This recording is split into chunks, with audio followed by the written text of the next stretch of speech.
you have the time to listen to me whine about nothing and everything all at once. Well, I'll start off by saying that I'm a massive Green Day fan.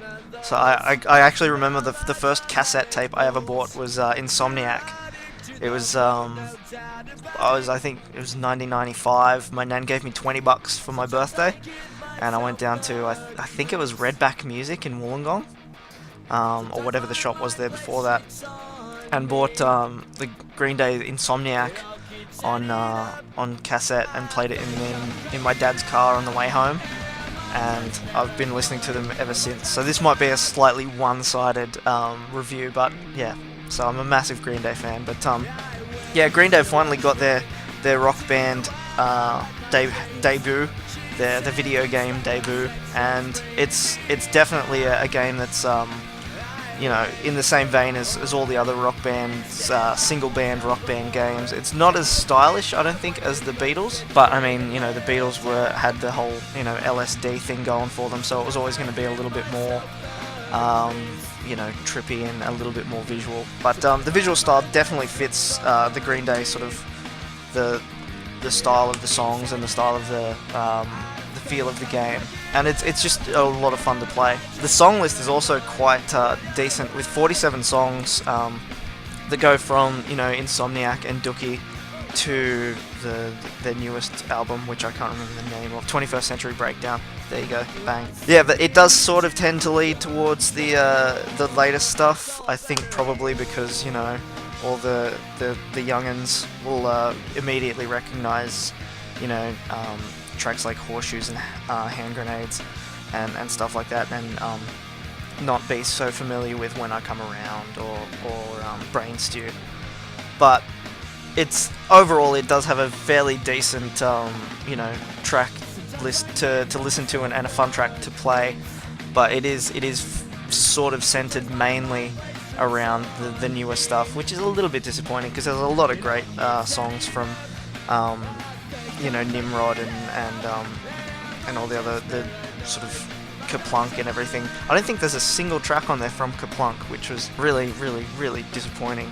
But yeah, Warning has a couple of tracks, American Idiot there's a couple of tracks from, and Insomniac and Dookie get a few plays through as well. So if you're playing with, you know, hardcore sort of Green Day fans, you're going to be a little bit disappointed, but the songs are always fun to listen to and sing to and play through with. But yeah, so that's fun. But the difficulty does kind of get amped up a little bit too high with the you know, most difficult setting. I think when you're dealing with a band that basically plays every song as power chords, you're not really going to be challenged crazily by you know, 3-note on the easy settings.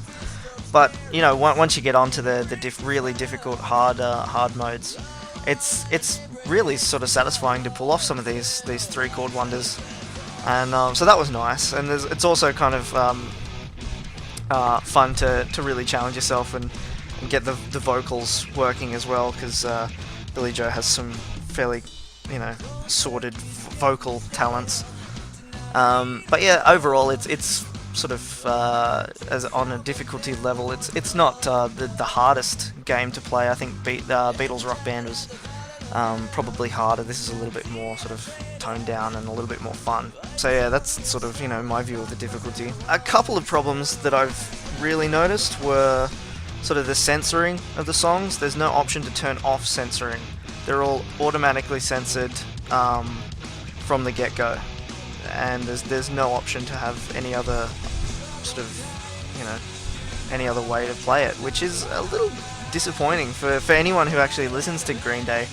You know, they're not the most sort of swearing and you know, hardcore language band, but it's you know, it's part of what they do and part of what they, you know, how they, you know, express themselves. And if you've listened to any Green Day, you know, if you're a fan of Green Day, which I'm guessing is the sort of core audience that they're aiming for, you know, you're not going to be surprised by the fact that they say fuck.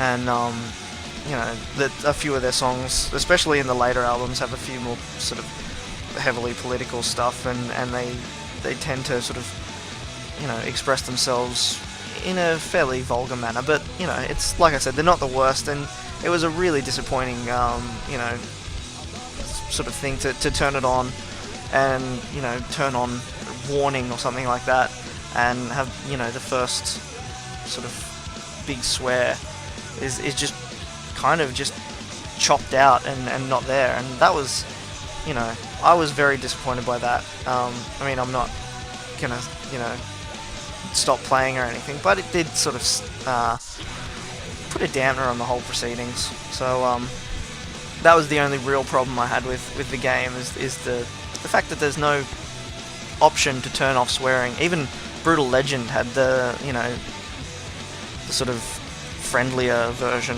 of all the voiceover work. So, you know, why not have an option to turn it on or off? But that's just my opinion. But so overall, Green Day Rock Band is, you know, definitely one for fans of Green Day. If you're a massive fan of Green Day, and if you want to play, you know, their songs on a little plastic button guitar. If you're not a fan of Green Day but you like the Rock Band games, then I'd say probably pick it up anyway, because it's a sort of, it's fun to drink along to these songs, and everyone knows that when you drink in game, hilarity ensues. So I'd say this is a recommended for anyone who likes, you know, the Rock Band games.